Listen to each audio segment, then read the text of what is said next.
మనము వాగ్దాన వాక్య ప్రజలమై ఉంటిమి. ఇప్పుడు వాగ్దానం ఏమిటి? మలాకి 4. వాగ్దానం ఏమిటి? ప్రకటన 17. వాగ్దానం ఏమిటి? మత్తయి 17. నిజమే కదండి?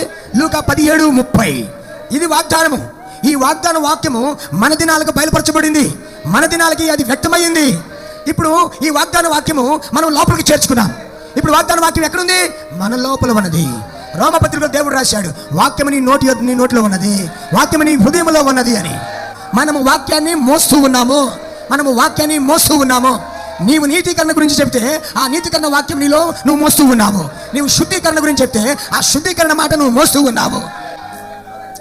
వాగ్దాన వాక్యము అతని ద్వారా జీవించుచున్నది, వాగ్దాన వాక్యము ఆమె ద్వారా జీవించుచున్నది.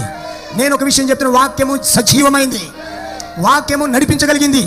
ఇప్పుడు వాక్యము నీ ద్వారా బయలుపరచబడుతుంది, నీ చేతుల ద్వారా వాక్యము బయలుపరచబడుతుంది, నీ జీవితం ద్వారా వాక్యము బయలుపరచబడుతుంది.